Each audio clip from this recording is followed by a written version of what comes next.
بسم الله الرحمن الرحيم. السلام عليكم ورحمة الله تعالى وبركاته. أهلا بتلاميذ السنة الثالثة متوسط. اليوم بإذن الله سوف نقوم بحل التمرين 5 الصفحة 158 من الكتاب المدرسي. إذن التمرين ماذا يقول؟ هو تابع لدرس الدائرة المحيطة بمثلث. إذن هذا التمرين عن درس الدائرة المحيطة بالمثلث، وفي القناة تجدون هذا الدرس بإذن الله. إذن قال التمرين ماذا يقول؟ أرسم مستطيل ABCD. السؤال الثاني: ما هو مركز الدائرة المحيطة بالمثلث ABC؟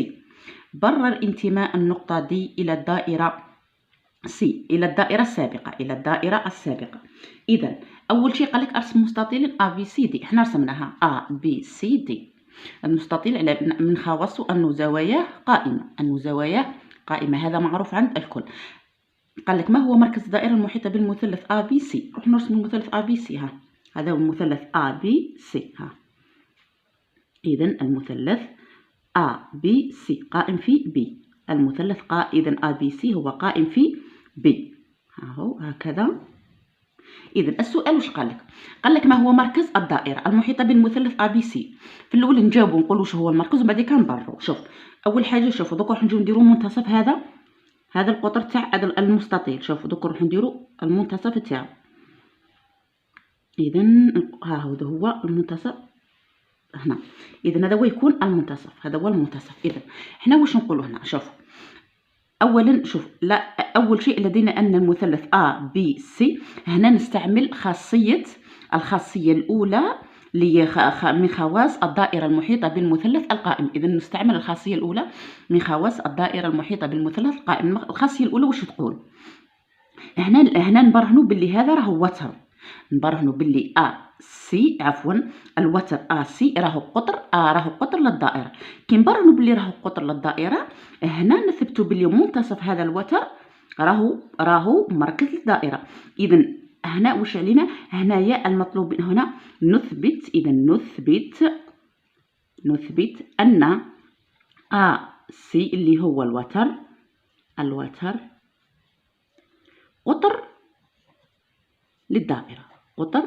للدائرة.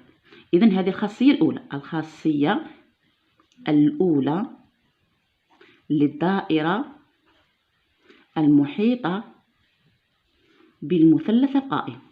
هذه هي اللي نستعملوها الأولاد بالمثلث القائم. إذا نستعملوا هذيك الخاصية الأولى. كيفاه نثبتوا؟ إذا أولا نجاوبوا على السؤال. واش نقولوا؟ شوفوا تبعوا معايا مليح. نقولوا مركز الدائرة المحيطة. إذا نقول مركز الدائرة المحيطة بالمثلث. شوفوا مليح الأولاد، ركزوا معايا دوك تفهموا. ABC هو شكون هو؟ هو منتصف. نجاوبوا بعد كنبرروا، كنحطوا التبرير.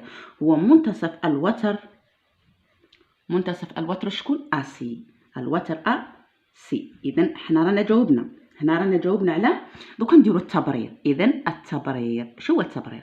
التبرير قلنا نستعملوا الخاصية الأولى لخاصية الدائرة المحيطة بالمثلث القائم. واش نكتبوا في التبرير هنا؟ واش نقول؟ أول شيء عندنا بين المثلث قائم. إذا أول شيء المثلث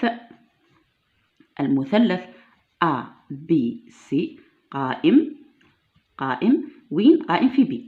هذا الشرط الأول.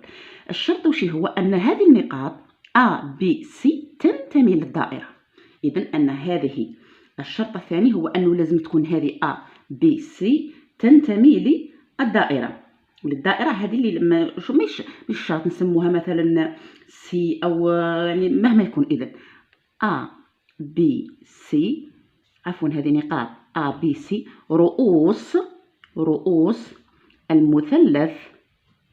هذه ABC رؤوس المثلث ABC تنتمي للدائرة. مثلا نسموها C. إذا هذا الشرط الأول والشرط الثاني. إذا فإن هنا واش نقولوا؟ هنا قلنا هذا التبرير. فإن ماذا؟ فإن الوتر AC وش بيه هذا الوتر AC؟ هو قطر. إذن هو قطر للدائرة.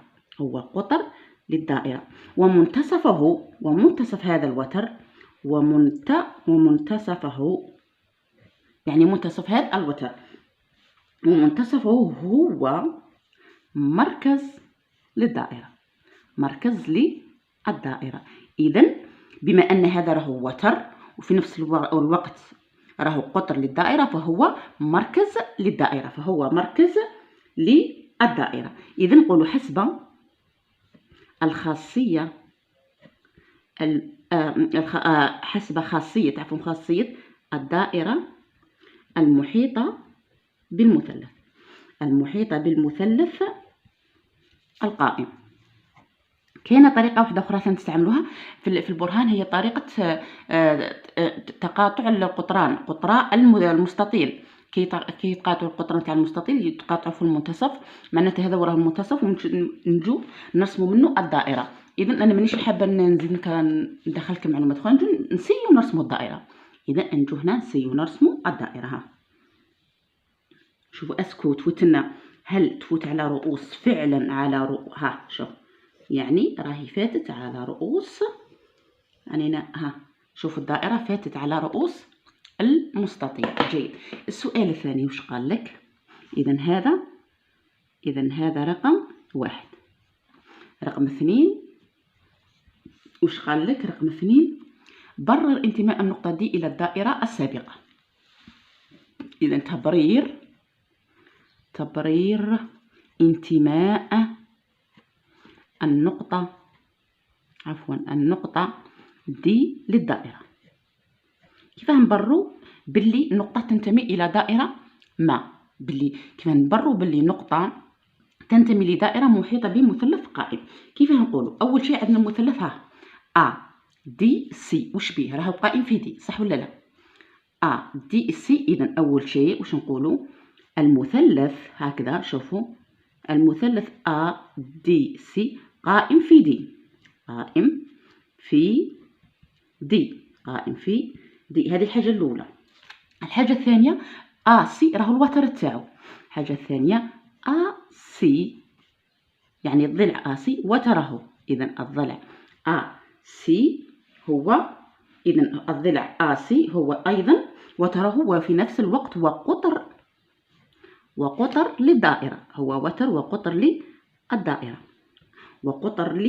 للدائرة، التي وش بها هذه الدائرة؟ تشمل الرؤوس A B، تشمل هذه الرؤوس A D و C، التي تشمل رؤوس المثلث A D C. خلاص احنا قلنا، عفوا برك هنا نشوفوا التصوير. إذا نعاودوا التبرير، نبروا باللي هذه النقطة دي تنتمي إلى الدائرة. وش نقولوا؟ أول شيء من المعطيات على بالنا بلي المثلث ADC قائم في دي. الحاجة الثانية الضلع AC هو وتره، يعني وتر المثلث، وفي نفس الوقت وتر للدائرة التي تشمل رؤوس المثلث. خلاص رانا قلنا بلي الدائرة تشمل رؤوس المثلث. إذا فإن النقطة